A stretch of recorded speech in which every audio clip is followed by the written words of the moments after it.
Hey kids, comics! What is up, comics people? I'm HulkSmash, Comic Book Authority, with a collection of comics dating back to the 1930s, both digital and hard copies. Here to talk to you about What If, number 1, 1977, from Marvel Comics. What if Spider-Man joined the Fantastic Four? Now this book was the first in several What If series, and in my opinion the best, with the 1990s run being a close second.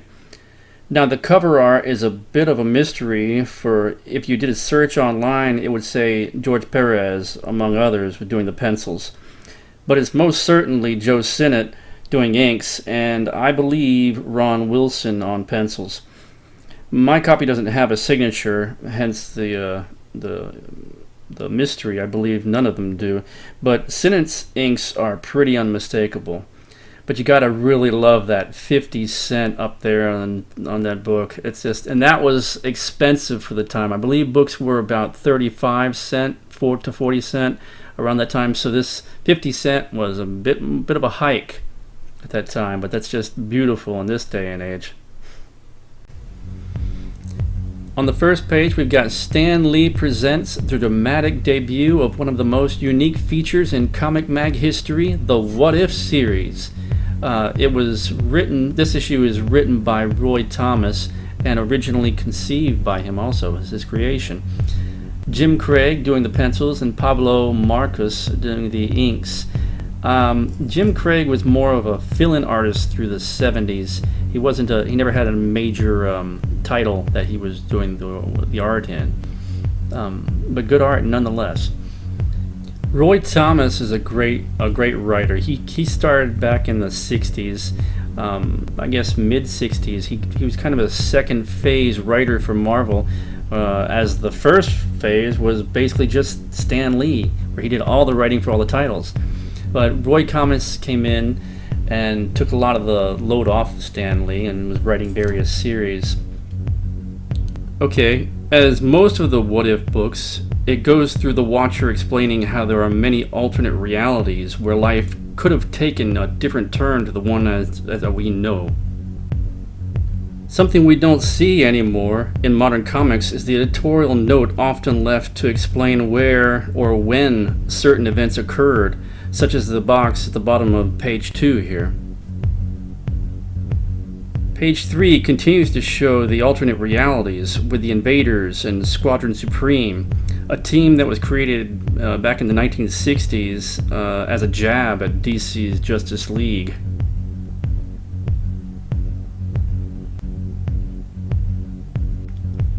We see here how events occurred in our reality.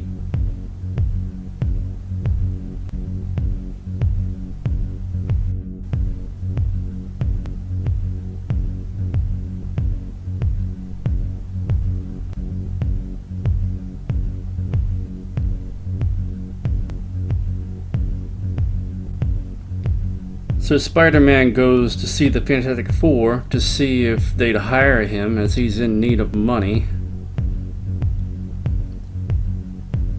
He breaks into the Baxter building and he battles the FF. Then Reed Richards explains that the FF receives no salary, and any money that they do take in goes straight towards research. Now this is where the reality begins to differ, as what we know from the continuum to what this alternate reality in this What If story is telling us. So in one reality, Spider-Man leaves in anger, but in this one, Sue Storm, the Invisible Girl, calls out to Spider-Man and he's offered a place in their team.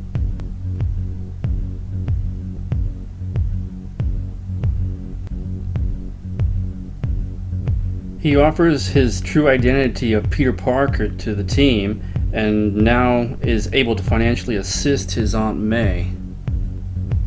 They meet with the press and announce that they are now the Fantastic Five. J. Jonah Jameson was quite upset about the news, but with Reed Richards vouching for Spider-Man, Jameson changes his tune.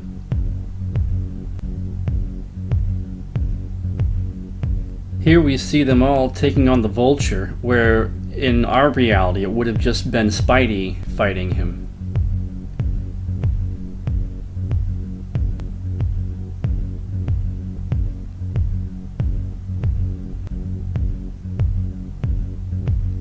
Now Sue is left behind, where she believes she'd be going with the team if Spider-Man had not joined. They take on the Red Ghost and his enhanced apes.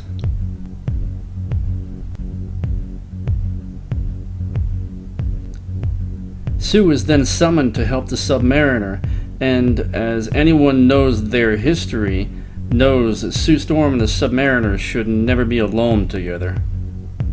Then Sue is hypnotized and kidnapped. Namor, you slide dog, you.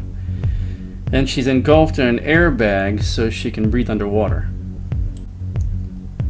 The Puppet Master has seemingly taken control of Namor.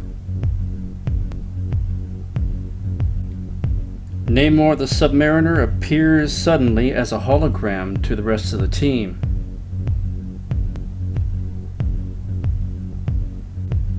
Through that hologram, he lets them know he's taken the Invisible Girl, and he challenges them all to a battle.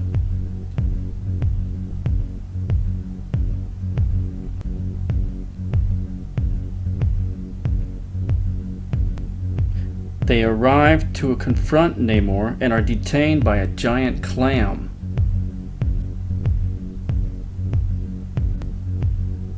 Namor shows them Sue's peril.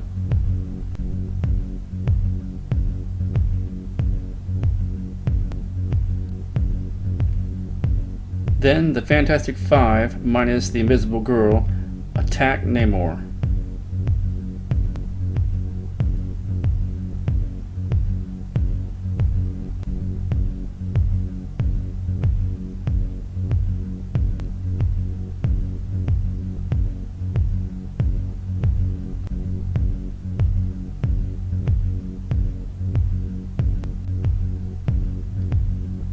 Then the ever-loving blue-eyed thing saves the Invisible Girl.